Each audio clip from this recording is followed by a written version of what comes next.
which strategy is at Town Hall 13? Firstly, we have got Donut Witches.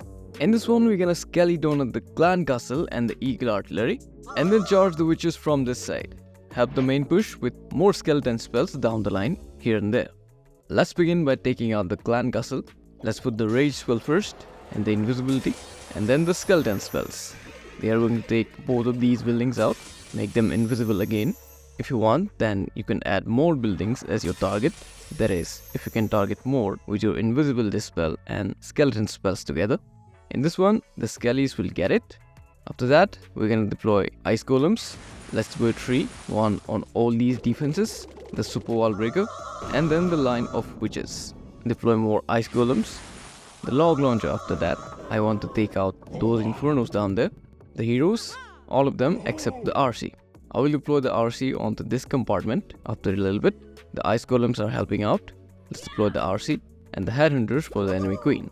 Both of the infernos are getting targeted by our log launcher, so that is ideal.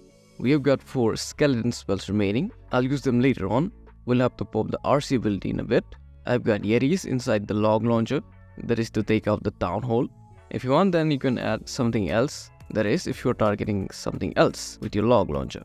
Pop the warden ability, it will cover the yetis, they will go to the town hall directly.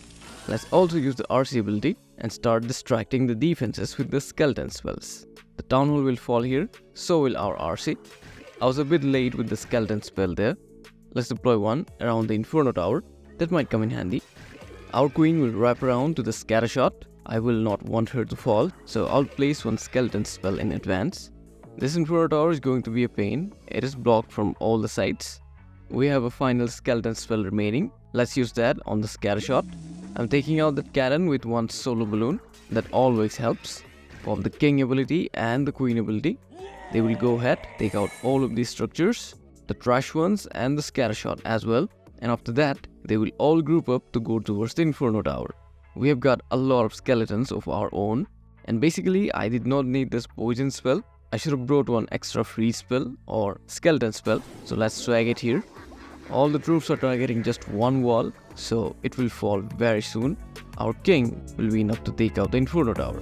Look how many barbarians are getting sprung. And here we have it. Here we have witches and super wizards. This strategy works the best, where you can get a lot of access into the base with few spell investment. In this one, we gotta charge the witches from this side, and that's it. Let's begin with super wall breaking our way in. Gonna deploy 2 of them. The ice golems following them, the witches on both of the sides, and then the super wizards. Now let's deploy 2 wall breakers here, the log launcher and the heroes. Gonna hold on to our headhunters and the RC for just a little bit. Deploy 1 rage on that bottom flank, 1 headhunter as well. I also deployed jump spells to make path all the way to the town hall. Gonna deploy the RC from the top side along with the headhunters, poison the enemy CC, and use our warden ability. Our log launcher is going to pop now, its health is low, and now we'll have hog riders in the field. Again, you can have yetis, but for this one I selected hog riders. The RC has to get that scatter shot on the top side, she will get that. I use the king ability here, but we'll have to freeze the town hall. The tornado trap is going to mess up the pathing for just a little bit, but it shouldn't be a big deal. We'll freeze the town hall one more time, and with that, we have secured the second star. I will hold on to my last freeze spell for now, and the queen ability as well. The witches have survived. They will get those trash buildings on the outside, and the cannon as well. All the super wizards have fallen, including the last one, but we have got witches and the queen ability. There's not a lot of base left, except the scatter shot down there. We should be able to make it, since we have got things at our disposal. I'll just pop 1 freeze, have the queen take out that cannon, and now we'll have to use her ability. The scatter shot is going to redirect to the warden. The warden will tank. They will tag team the scatter shot out, and after that, there's nothing that can hold this base. Our archer queen is going to spike till the end, and she is going to do most of the cleanup. This one does not need a lot of skills, but still, it will require practice.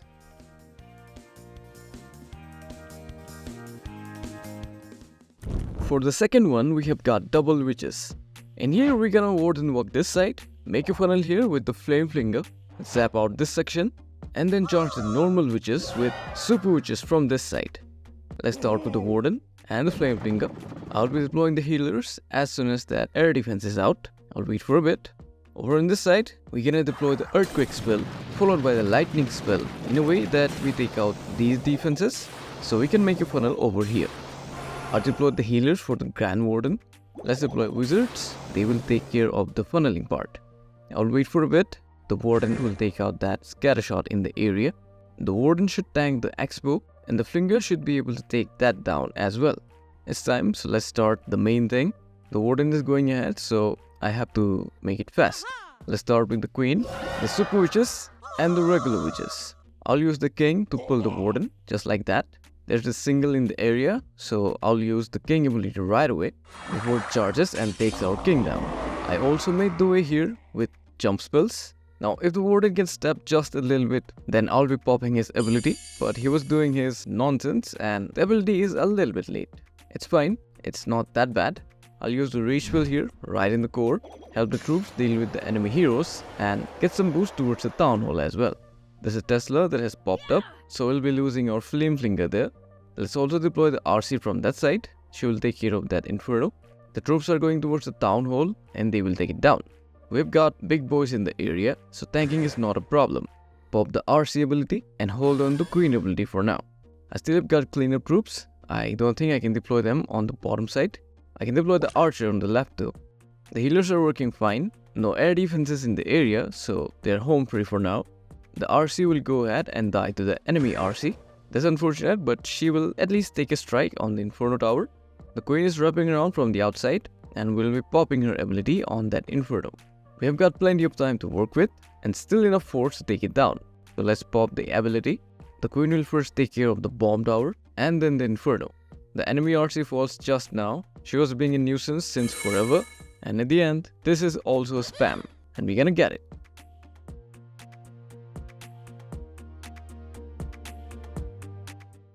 For the final one, we have Icy Witches. Here we're gonna charge all the troops from this side, including the heroes, and then deploy the RC and the Bat Wave from this side. That's about it. Let's begin with taking out those two side defenses with Ice Golems and Super Barbarians, then the line of Ice Golems followed by the Log Launcher. I want to make a way, take out the Scattershot as well. The Log Launcher will not go far, but it's fine. The Bowlers up to that, and the Witches. We'll hold on to a bit and deploy the heroes then, Queen and the Warden, and then the King. I deployed one Super Wall Breaker there, open that compartment. I'll deploy the next one to open the Eagle compartment. The Wall Breaker and the King went in. They will take out the enemy Queen, loot the enemy CC as well, so we will use the Warden ability, who is in the enemy CC. The Eagle is about to fall, so is our King, so we'll use his ability here. They will go towards the Town Hall. I would have liked if the Queen walked with him, but still it's not that bad. We're gonna deploy the RC now and bat bomb that Scattershot.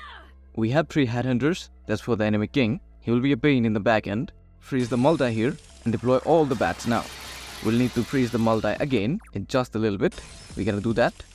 We'll need to freeze the wizard towers on the bottom side along with the town hall. So we're gonna deploy 3 freeze spells right over there.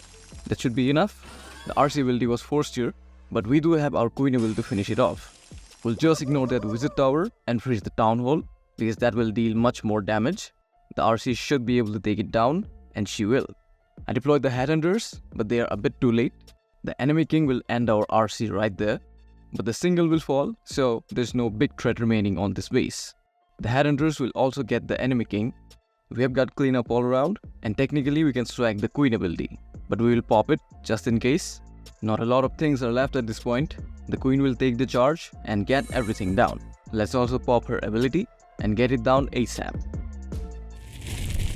These were the witch strategies at Town Hall 13. Now if you want to see even more variations of witches at Town Hall 13, then check out this video. It has got even more strategies. And before we end this video, I would like to thank Zan, Voldy, Kyle Clashes, and Charlie for sending me the friend request. I appreciate all of you. And if you would like to do the same, then this is my player ID. See you in that video then. Bye.